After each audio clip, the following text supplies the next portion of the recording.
Wala dito.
Thank you. Good evening, ladies and gentlemen. Welcome to Philippine Press Club, Ontario, Canada, Gala Night. It is now my pleasure to introduce my co-MC tonight, Bishop Pilgrim, Ruby Talavera.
We are on our 11th year and have grown from the original 15 founding members to the current 55 roster. Stranger to most of us.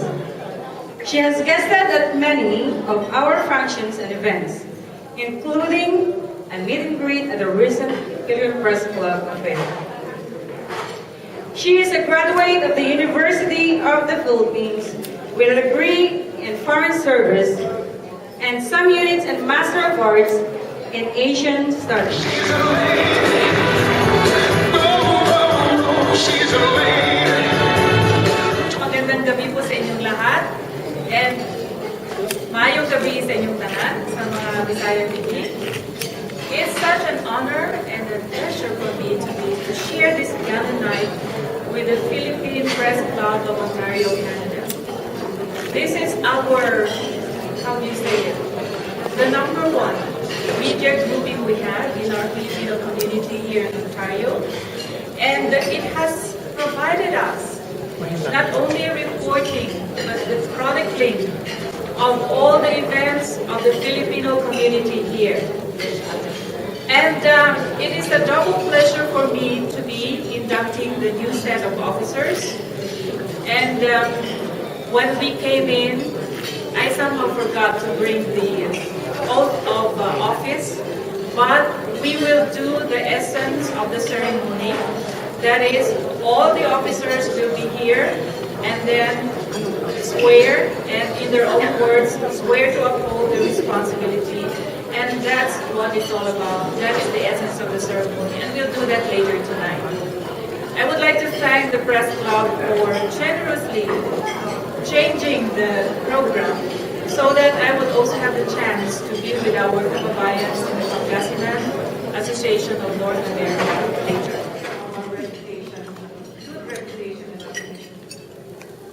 So this is the oath of office of the new set of officers of the Philippine Press Club of Ontario, Canada.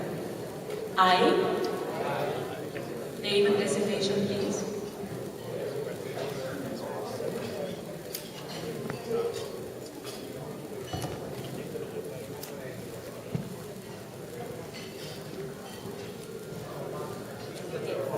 My duties and responsibilities. And uphold the Constitution and bylaws. Of the Philippine Press Club of Ontario. To the best of my ability. And without mental reservation.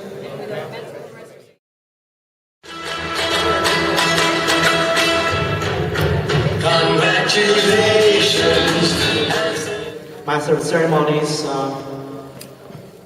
it's so difficult for a writer to write a speech and deliver it himself. I don't know if you guys agree with me, the writers in the hall. Much less, it's equally difficult for one to write a very short speech. And the most difficult thing is for one to deliver a speech and no one is listening.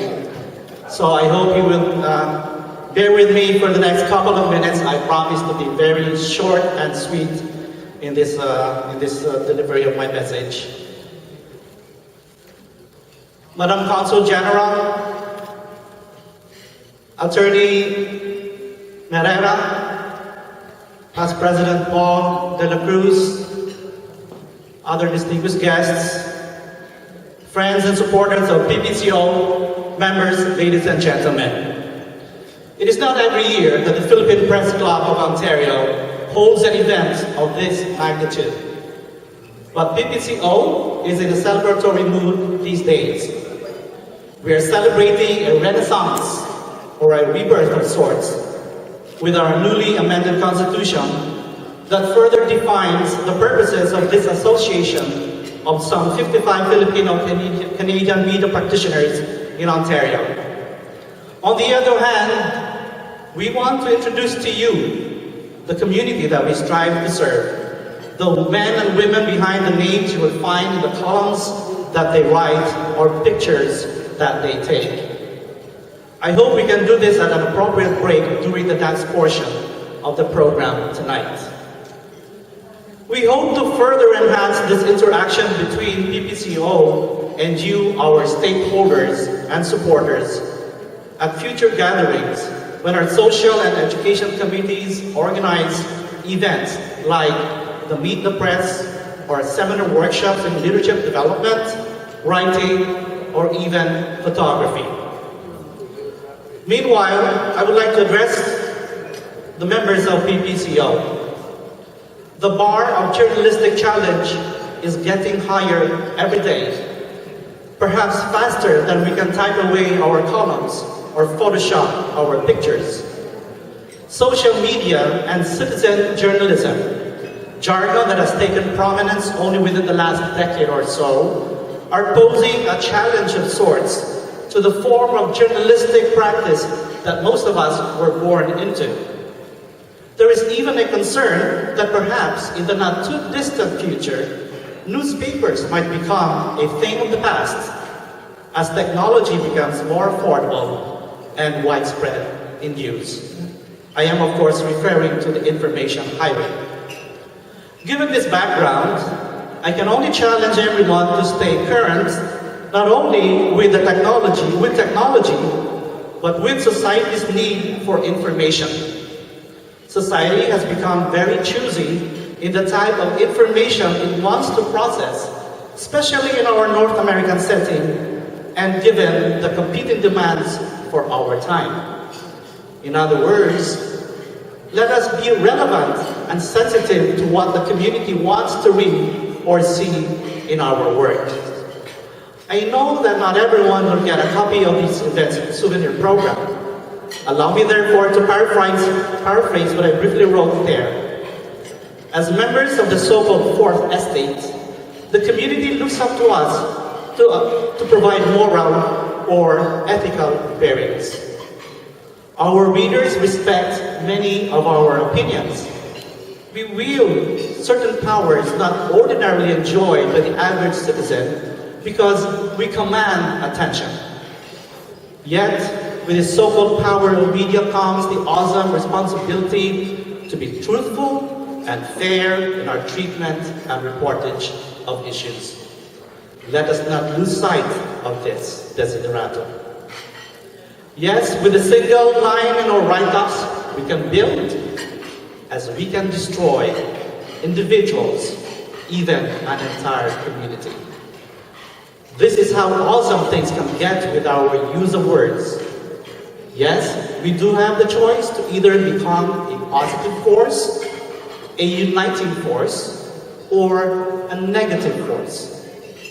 Where we become critical of the petty politics that some of us tend to accuse the other community organizations to be guilty of, let us not fall into the trap of engaging in this ourselves. Let us walk the talk, as they say. When we say we totally support the PPCO, let us do so in words and in deeds. Before I close, I would like to take this opportunity to thank you, the members of PPCO, for your trust and confidence in my leadership. I pray that I will not fail you. Thank you too to my very proactive board of directors. You know very well I am not going anywhere without you behind me. Thank you too to all of you, our guests, for spending time with us, especially Consul General Mahilum West, who has prioritized her attendance here tonight in her crowded social calendar. Finally, special word of thanks to the induction committee, particularly to the co-chairs, Mr. Jess Cabrias. Jess, could you please stand up to be recognized? Where are you, Jess? Oh, here you are. And Ms. Eva Agpawa. Eva, where are you? The other co-chair. For all your hard work, I owe you guys one big time. I will be remiss in my duties and I will lose their friendship if I fail to recognize the big help of volunteers like May Cabrias. Where is May? May, I think she's still at the registration table. She's the better half, of course, of Director Jess here. She has done so much to help Jess in the preparation of this induction affair. As well, I'd like to acknowledge the contribution of Marlene Mogado, the other volunteer. So, thank you to everybody. Thank you and have a pleasant evening, everyone.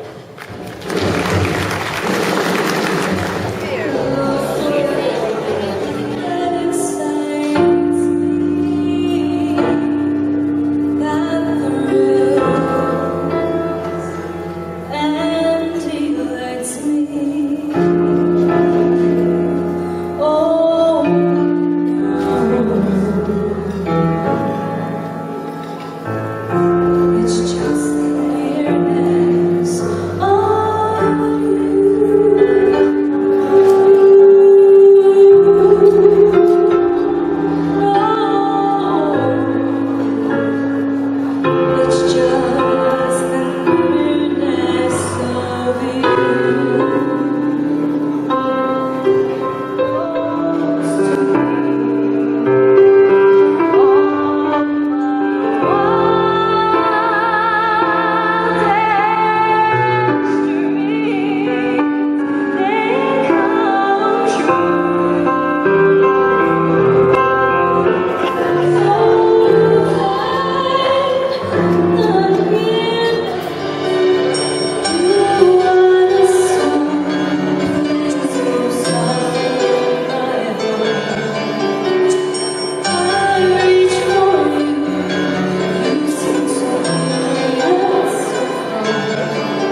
winter